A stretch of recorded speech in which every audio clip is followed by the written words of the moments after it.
Christmas had always been my favorite holiday. Not because of the gifts, not because of the decorations, but because it was the one time every year when the entire family gathered under one roof. After my husband, David, passed away unexpectedly 3 years earlier, Christmas became even more important.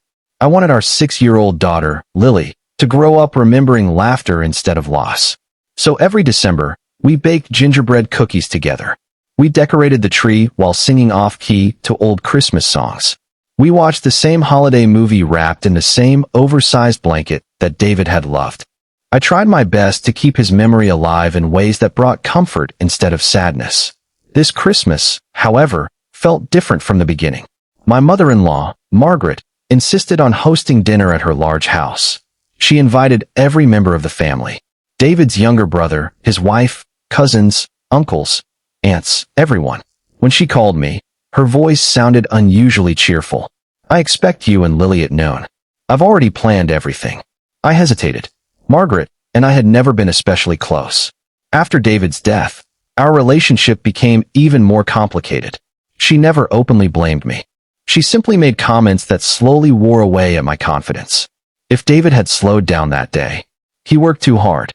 You always encouraged him to take on more. She never actually said his accident was my fault. She didn't have to. The implication lingered between every conversation. Still, I kept showing up. Not for myself. For Lily. No matter what happened between Margaret and me, she was still Lily's grandmother. I wanted my daughter to have family. So on Christmas morning, Lily excitedly wrapped a handmade picture for Grandma. She had spent 2 weeks drawing it.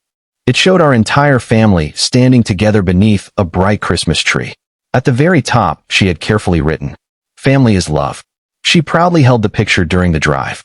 "I think Grandma's going to hang it on her wall." I smiled. "I'm sure she'll love it."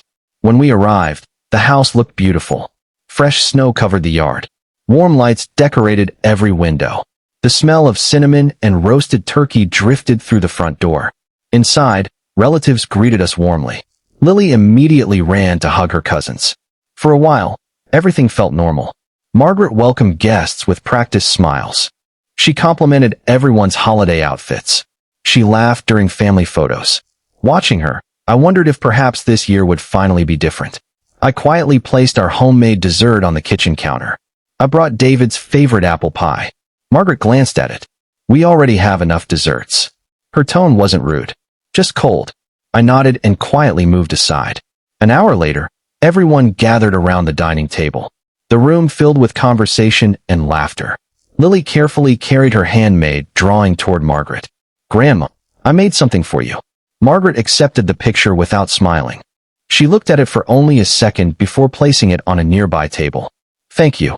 Lily's little smile faded almost instantly. I noticed but said nothing. Dinner began. Halfway through the meal, someone mentioned David. His younger brother laughed while sharing an old childhood story. Everyone smiled. For the first time that day, I relaxed. Then one aunt quietly asked, "What do you miss most about him?" Before I could answer, Margaret suddenly put down her fork. Her expression hardened. "What I miss is the life my son should still have." The room became silent. Every conversation stopped. Margaret slowly turned toward me. If he hadn't spent so much time worrying about supporting everyone, perhaps things would have been different. I stared at her in disbelief. Several relatives shifted uncomfortably in their seats. I answered softly, "Margaret, please. Not today." She ignored me. "No. Today is exactly the day. My son deserved better." I stood slowly. "I won't argue. Lily is here." Margaret suddenly rose from her chair.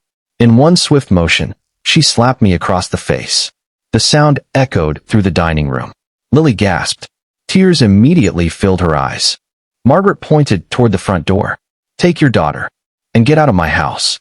The room froze. No one moved. No one spoke. I gently placed my hand against my burning cheek. Then I looked at my frightened daughter. Without saying a single word, I picked up her coat, took her trembling hand, and quietly walked toward the door. Behind us, the Christmas dinner remained completely silent. None of us knew that before the evening was over, the truth hidden in David's final letter would leave Margaret in tears and change everything our family believed about that terrible Christmas day. Lily and I drove home in complete silence. She sat in the back seat hugging the handmade picture she had wanted so badly to give her grandmother. One corner of the paper had folded during the rush to leave. She carefully smoothed it with her tiny hand. "Mom." Her voice was barely above a whisper. "Did Grandma stop loving us?" My heart broke. I pulled the car over before answering. I climbed into the back seat and wrapped my arms around her. "No, sweetheart. Sometimes people are carrying so much pain that they forget how to show love." She looked down. "Did I do something wrong?" I shook my head immediately. "No. You did everything right. You were kind. You were thoughtful. This wasn't your fault." She nodded slowly and rested her head against my shoulder. When we reached home, I helped her change into her pajamas. Instead of talking about what had happened, we baked the cookies we had planned to make that evening. The kitchen slowly filled with the smell of cinnamon and vanilla. For a little while, Lily smiled again. After she fell asleep, I sat alone in the living room. My cheek still hurt, but what hurt far more was watching my daughter question whether she was loved. Just after 7 o'clock, my phone began ringing. First my sister-in-law, then David's cousin, then his uncle.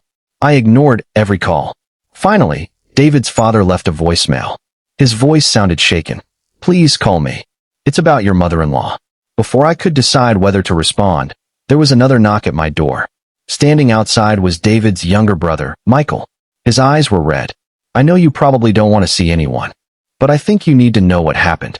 I invited him inside. He sat quietly for several moments before speaking. "After you left, nobody touched their dinner. Mom kept insisting she had done the right thing." Dad finally stood up. Michael had never seen his father raise his voice. But this time was different. According to Michael, his father looked directly at Margaret and said, "You've spent 3 years blaming the wrong person." Margaret became defensive. "I lost my son." So did she. And Lily lost her father. His father then walked upstairs and returned carrying a small wooden box. It had belonged to David. Inside were old photographs, keepsakes, and one sealed envelope. The envelope had my name written across the front. David had written it several months before the accident. He had asked his father to keep it safe in case anything ever happened to him. No one had opened it. His father handed it to Margaret. "Read it." With trembling hands, she unfolded the letter. Michael quietly repeated what it said. "If you're reading this, something happened that none of us wanted. Mom, please don't blame Emma. Every decision I made was my own. She never asked me to work longer. She begged me to slow down. She reminded me every day that Lily needed her father more than another paycheck. If I ever leave this world too soon, promise me one thing. Take care of my girls. Love them the way you love me, because they will be carrying the same grief you are." Michael paused, his own eyes filled with tears. When Mom reached those lines, she couldn't keep reading. The room had become completely silent. Margaret looked around at everyone sitting at the Christmas table.